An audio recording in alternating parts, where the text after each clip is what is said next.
And before I introduce our first feature poet, I do want to thank everybody for coming out in the cold. All of you are proving your dedication to poetry by being here. Like, this is the proof. So thank you. The first feature poet today is Dora Malech.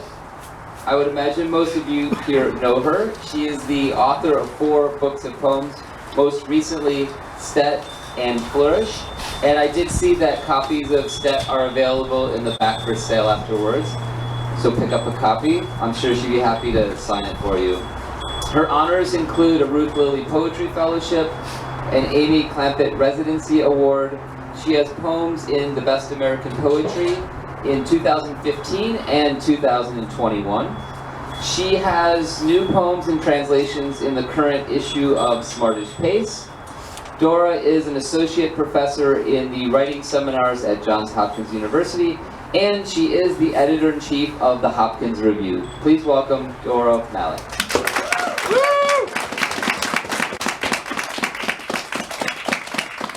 Thank you so much, Stefan. Does this sound okay, or do you need me to bring it down a little? That's pretty good. Bring it down a tiny bit.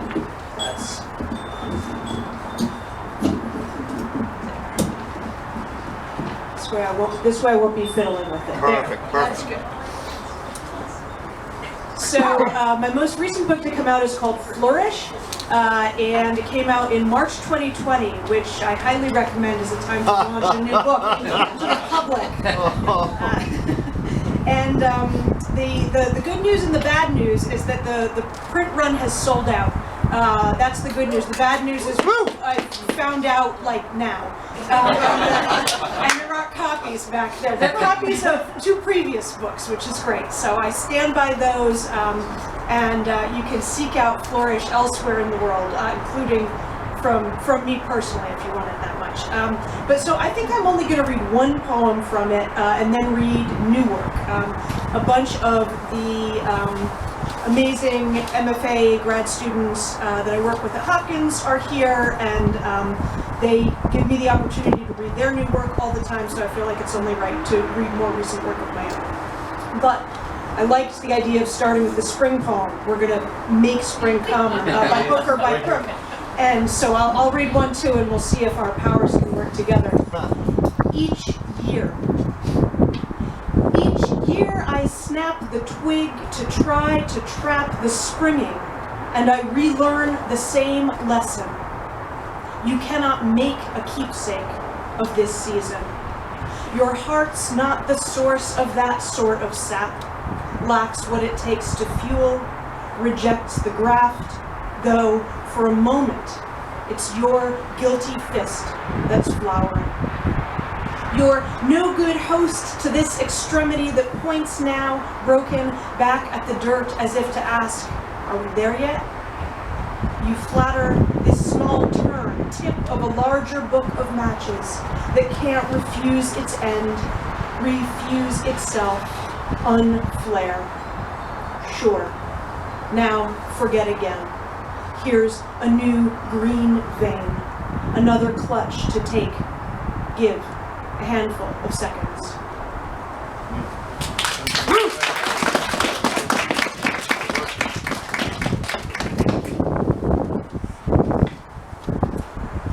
Early evening.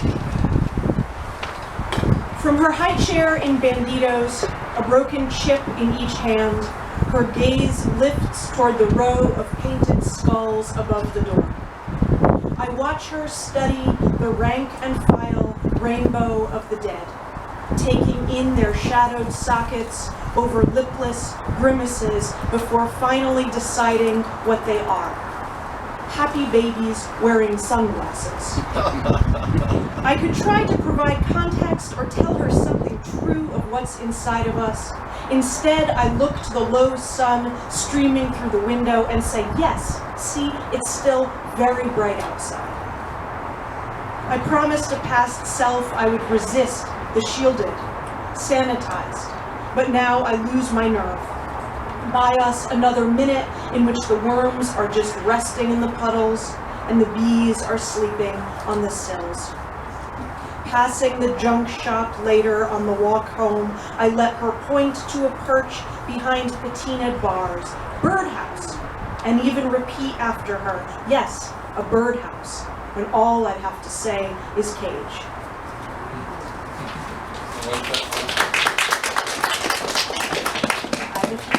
If you have any warm, even lukewarm feelings about that poem, it's in the most recent issue of Smartish Pace. So I have to plug that and thank Stefan and the team. Okay. Is everyone familiar with Def Leppard? Oh, sure. Okay, just making sure.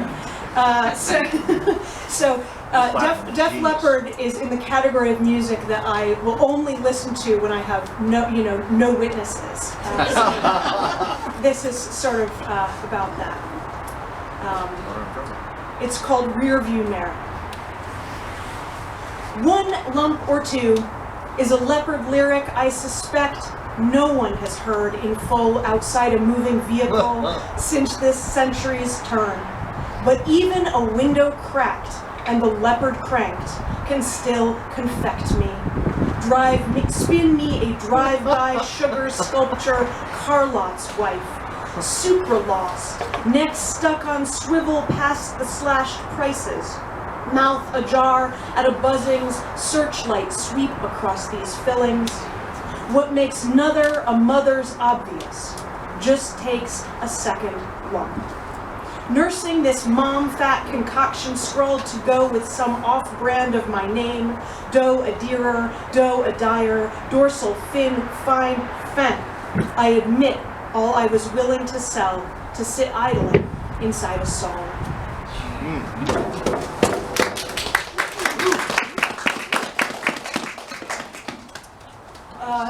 So my favorite building in Baltimore has nothing to do with its architecture, only its name. Who has passed by the Monumental Life building?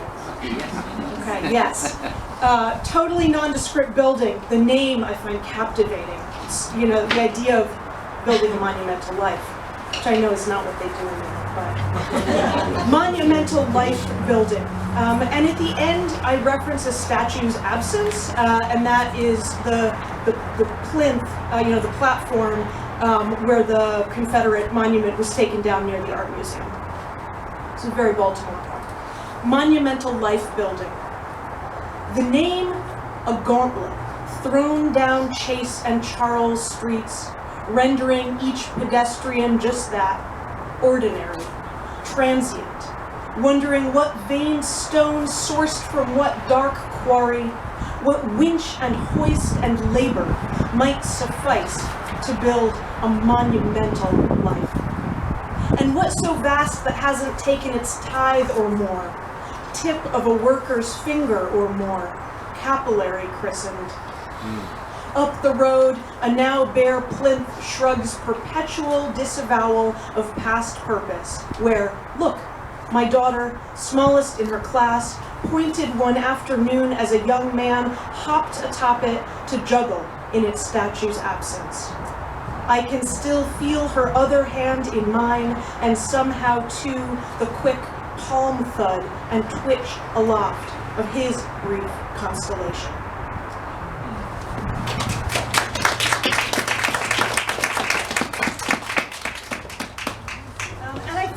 One more poem, I just have to decide. Oh, I'll read this one. Okay, so this is a bit of a pandemic poem, which I've avoided because we're all trying to think happier thoughts. So this is the happiest pandemic poem I have. It's called Taurus Study. And it starts with a quote from the New York Times from March 9th, 2020. Right about when, my book did or didn't come out. And the quote is from Sarah Maslin-Nier. The quote is, "At more than one synagogue, congregants received an email this week asking them to no longer kiss the Torah scroll in reverence." So, Taurus Study. And thank you again all so much for coming. And thank you to David and Stefan and Baltimore Poets and Smartish Pace and Hot Owl and Ivy Bookshop and all of you. Yes. I think this is the most fun event going in Baltimore. I just think it's great. Okay, Taurus Study. Sweet skeptic, non-believer, for whom I never wrote a vow, not wanting to fuss and press at the us of us, not wanting to conscript and constrict into some narrow stripe of service. Years into this, I found the words and want to recommit as such. I don't believe that it's too much to ask. Here goes. My atheist, may I die some distant day, your holy book, your sacred text, ancient, full of poetry, and often kissed. Thank you.